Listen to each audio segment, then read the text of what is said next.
E agora, indo diretamente para o Python, a primeira coisa é a questão da gente falar um pouquinho assim do que é o Python, as distribuições, e principalmente essa aqui que é a distribuição oficial, né? O Python é uma linguagem de programação é, chamada linguagem interpretada, porque ela funciona você tendo o Python instalado na tua máquina. Então não dá para você rodar Python normalmente se você não tiver ele instalado, porque o programa que você instala na máquina é o que a gente chama de interpretador. Tudo que você digita numa linguagem de programação, ela precisa ser traduzida para que o computador consiga entender e executar os comandos, as instruções que você deu naquela programação. Isso é o que é programar um computador. Né? E aí a gente tem alguns tipos de categorizações, mas as duas principais categorizações de linguagem de programação são linguagens compiladas ou linguagens interpretadas. As compiladas é quando você cria o programa numa determinada linguagem, faz um processo chamado compilação, e aí aquela compilação gera um arquivo executável, que no Windows, por exemplo, são aqueles arquivos com extensão .exe. Então, uma vez que você criou um programa, compilou, gerou o executável, aquele executável às vezes ele precisa de alguns arquivos adicionais, mas basicamente assim, ele é a essência para que o programa seja executado em qualquer máquina.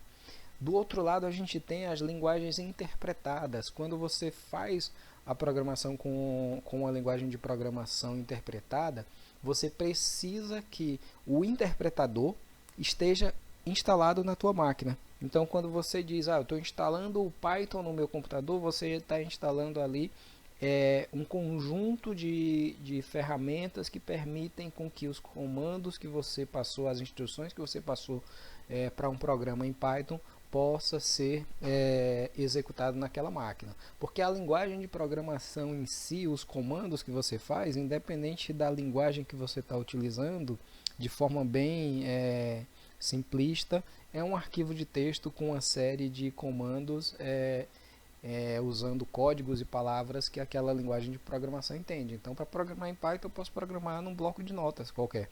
Mas para rodar o programa em Python, eu preciso que o Python esteja instalado. Então, essa é a lógica geral. A gente, é claro, não vai programar em bloco de notas. A gente vai ver formas diferentes de criar os programas. E aí a gente chega na distribuição. O Python ele pode ser executado,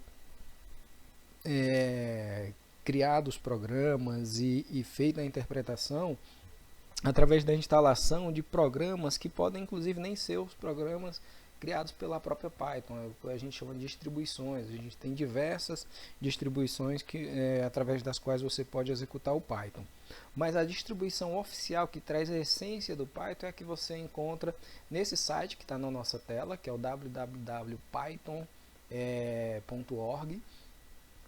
Tem um caminho completo aí no slide. E você vai ver o seguinte, quando você entra nesse site, logo de cara você tem ali esse botão, né, essa opção Downloads. Quando você clica em Downloads, ele abre aqui esse retângulo. Nesse retângulo, aqui do lado direito, você vai ver o Download for Windows. Normalmente ele identifica o teu sistema operacional. Aqui a gente está colocando para Windows, porque foi aberto numa máquina com Windows. E ele vai trazer a versão mais atual. Você não necessariamente precisa usar essa versão. Se você clicar aqui em View the Full List of Downloads, você vai ver todas as versões disponíveis. A gente, de forma sintética, né, hoje a gente tem o Python com duas grandes versões diferentes, que é o Python 2 e o Python 3. O Python 2 ele ainda é distribuído porque há diversas empresas que têm sistemas rodando no 2 e boa parte, assim, a grande essência do código do 2 para o 3 é diferente, assim, tem várias coisas que você rodava no 2 que não consegue mais rodar no 3. Então você precisa ter o 2 quando você tem um programa que foi totalmente desenvolvido nessa plataforma. Porém, essa é uma versão que muito em breve vai perder o seu suporte pela comunidade oficial do Python, e aí realmente o padrão passa a ser o Python 3. Por isso não vale a pena hoje, se você está começando a aprender agora Python, tentar pegar pelo Python 2. Primeiro que os livros, a maioria já estão atualizados para um Python 3, os cursos também, e ainda há esse problema de compatibilidade. Então, recomendo Python 3. Dentro do Python 3, não vai haver muita diferença em qualquer versão do 3 até o 3.77, que é a versão mais atual, enquanto eu estou gravando essa aula aqui, que é em abril. Então a Python 3.7.7 foi lançada em março. A gente já tem a 3.8. A 3.8 ela não tem uma diferença tão grande quanto entre a 2 e a 3, mas ela já tem algumas diferenças, algumas coisas que foram aprimoradas, algumas funções novas que foram colocadas, e em alguns casos, são poucos, mas em alguns casos a incompatibilidade entre algumas ferramentas.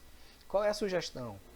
Se você estiver fazendo isso agora, começo de 2020, vai pela Python 3.7, clica nesse View the Full List, escolhe a versão mais atual e instala ela. Se você já tiver para o meio, final de 2020, aí provavelmente já vale a pena você começar pela 3.8.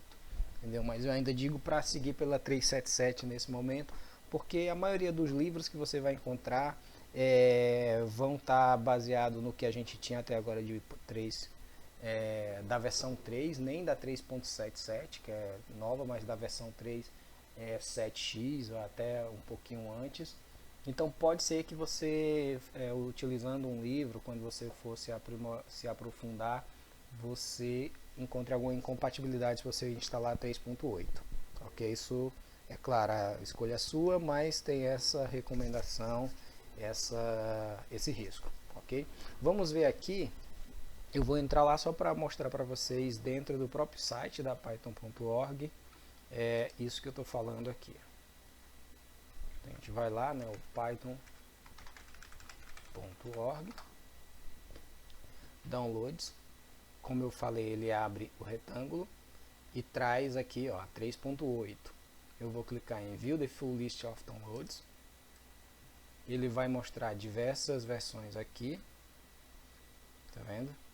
Como eu falei, a versão mais atual, né, da linha 3.7 é essa aqui, 3.77. Então você pode instalar ou a 3.82 se você já quer realmente seguir com ela, ou a 3.77 se você quer seguir com a 3.7 e evitar alguns probleminhas de compatibilidade. Então você clica nela. Quando você clica, ele vai você descendo aqui para a parte arquivos, né, ele vai te mostrar diversas opções de download. Escolhe o teu sistema operacional, no meu caso aqui o Windows, e escolhe o tipo de instalador que você quer. Ó. Tem aqui o Executable Installer, né, que seria o arquivo instalador executável. Tem essas outras opções aqui, eu prefiro sempre ir por ele aqui, que é mais fácil, que ele vai baixar um arquivo exe, e esse arquivo exe basta você dar duplo clique nele e seguir as instruções autoexplicativas para fazer a instalação. Basicamente não tem nada demais para você escolher, é só deixar tudo na opção padrão que ele oferecer e seguir a instalação.